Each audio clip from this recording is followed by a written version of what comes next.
What's up, everybody, and welcome to the Bus Chronicles.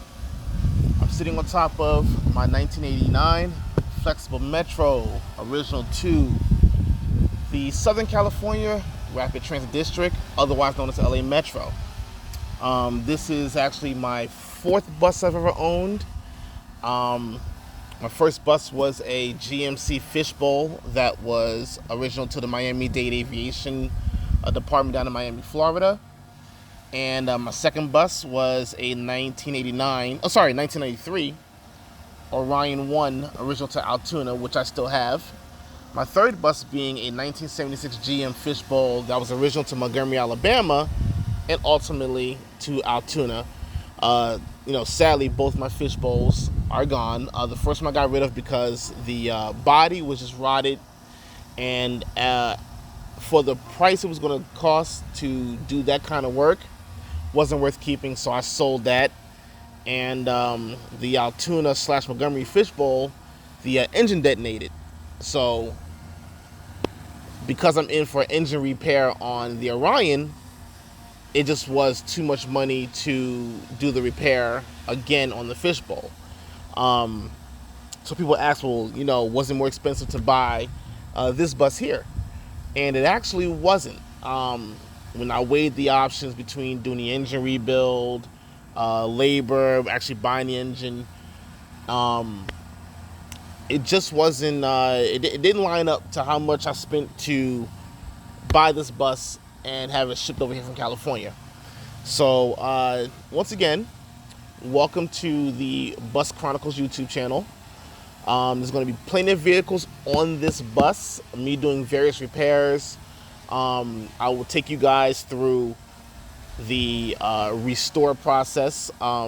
Starting out today we're going to do some electrical work. The original owner to the bus had decided it would be a good idea to rearrange the taillight clusters on the back of the bus. The problem with that is the work was incomplete.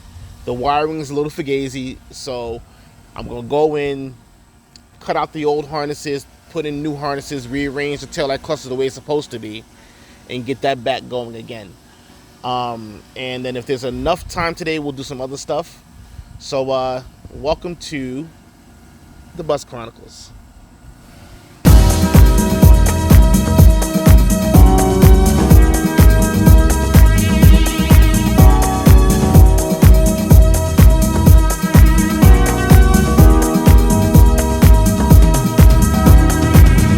Alright, everybody, so as I had let you know while I was sitting on the roof of the bus, that we're going to be redoing the taillight clusters on the Flxible. Like I was saying while I was sitting on the roof of the bus, the original owner decided that he wanted to rearrange the tail lights and the brake lights to be a different kind of way other than they were originally. In the process, he kind of screwed up the wiring a little bit. So as you can see, the turn signals on the bottom and the brake lights on the top is supposed to be the other way around. And if you notice, the left side turn signal is not working.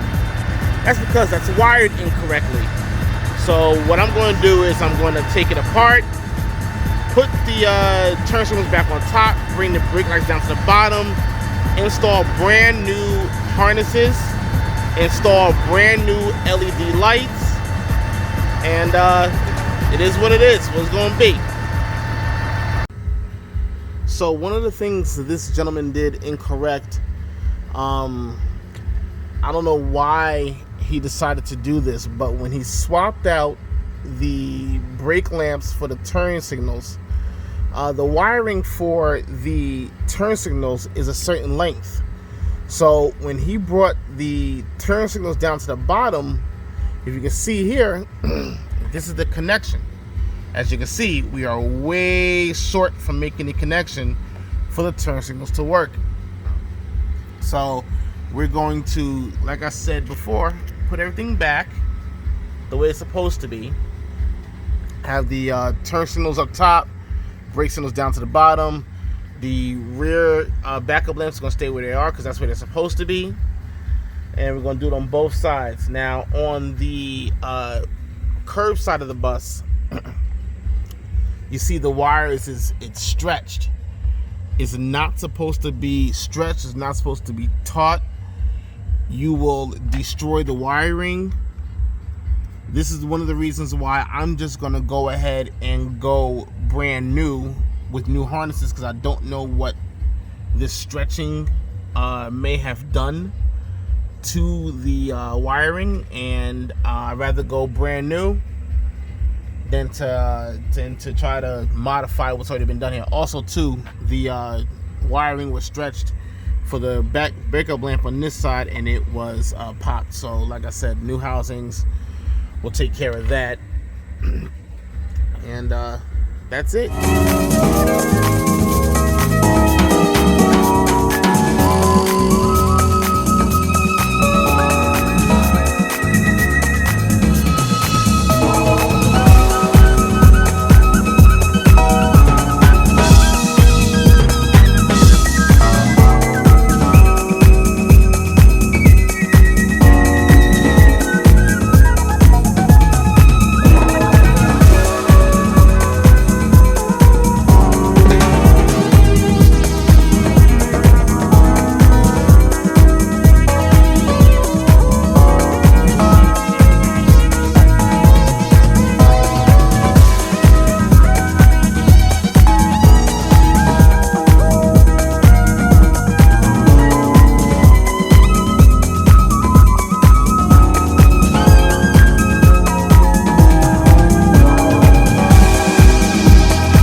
Alright, so project tailgate lights is done.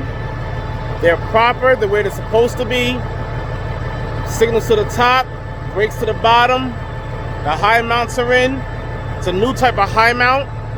It's got the backup lights in the middle with the brake lights around it. So that's something new. Trying something new, something a little different than I normally do. You know, I gotta change up with every bus I do. So next up, we're gonna move on to the roof hatches.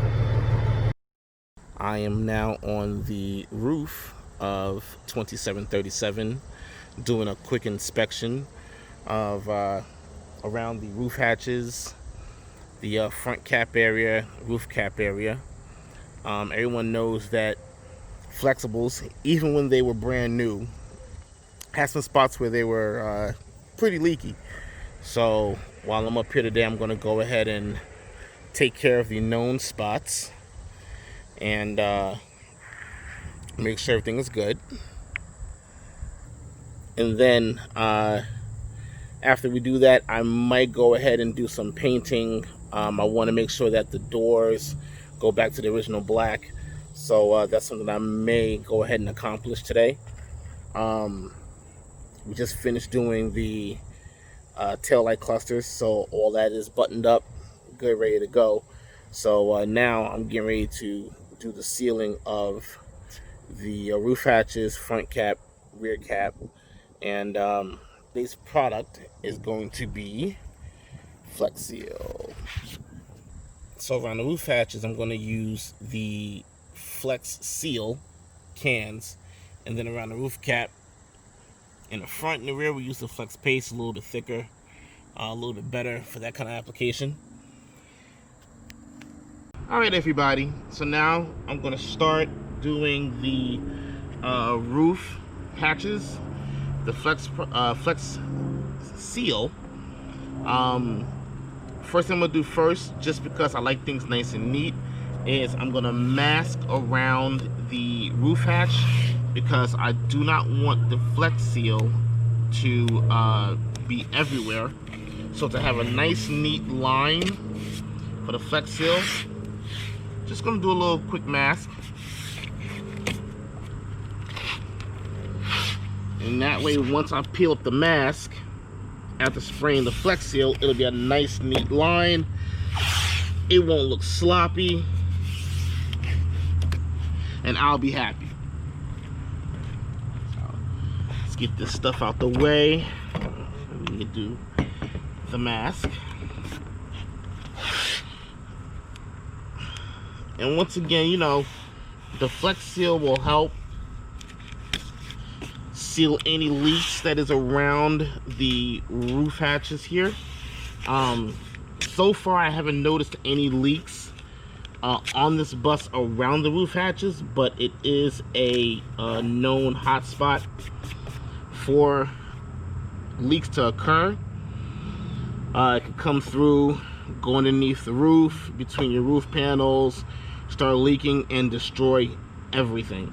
So I'm getting ahead of the ball here and doing some sealing. I was warned that the back section,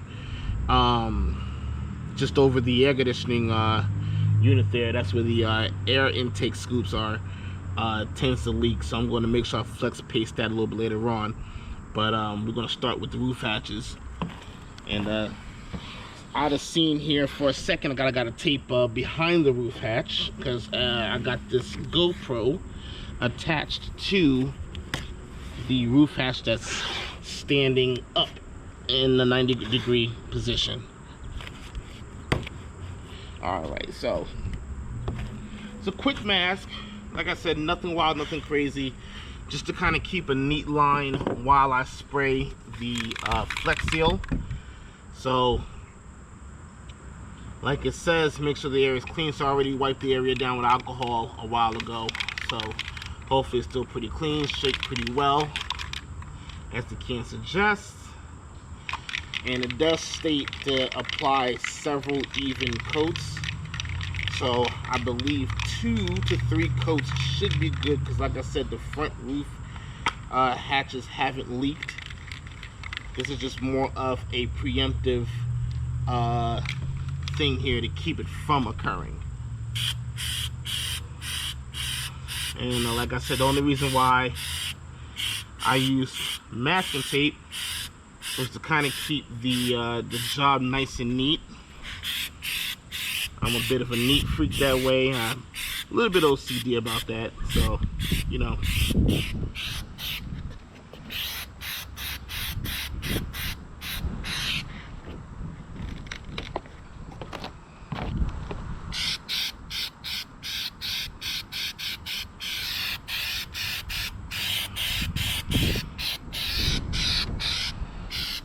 When I was doing this to my Orion, I actually used the Flex tape.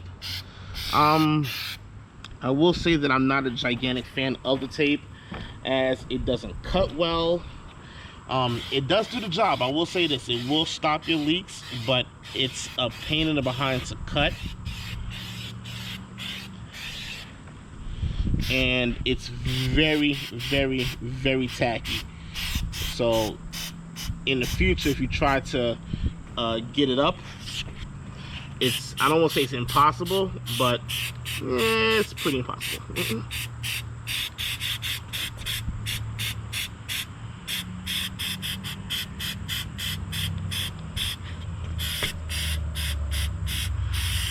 Also too, the reason why I'm not using the Flex Paste on the roof hatches is just simply because that SOB is expensive. So I brought one bucket of the paste, and I'm saving that for the most important part to do, and that is the front roof cap. And we lay the stuff on pretty thick here, so it takes care of all the cracks. We get all the cracks nice and filled.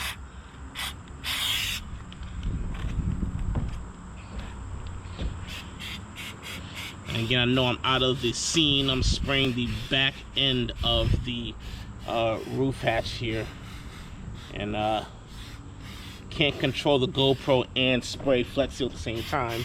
So like I said, I have the GoPro mounted to the actual roof hatch itself while I spray the Flxible. So it looks like I got every crack pretty good, and let that settle. In a couple of minutes here, we'll pull up the tape, and we'll have a nice neat line. So now I'm about to seal the front roof cap of this bus with my Flex paste. I'm going to do the same thing I did to the roof hatch, where I masked before I spread the paste, because I want a nice, even, neat line. I don't want it to look secondhand. I don't want it to look sloppy. So here we go.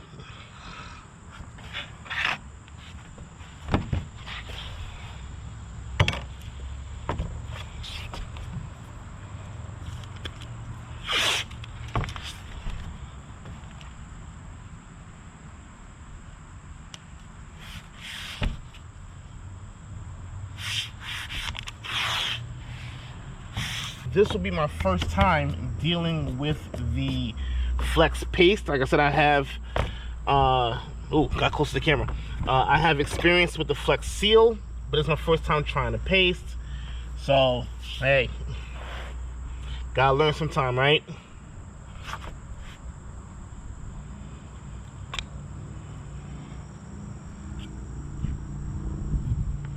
All right, this lays fairly smooth.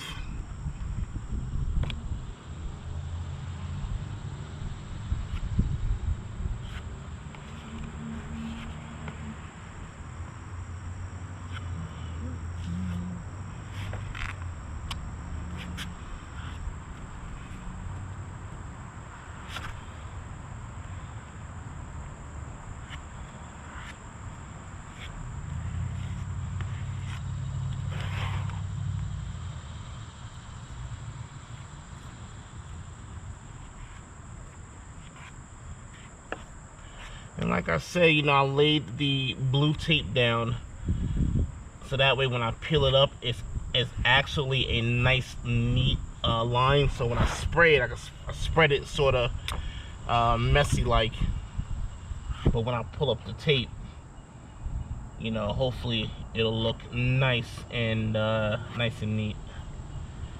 Ooh, this stuff is thick. So hopefully it will do the job. This pail may not be enough to cover my my front cap, but we want to keep digging and keep trying. If I gotta run to Lowe's and pick up another pail, then that's what I have to do.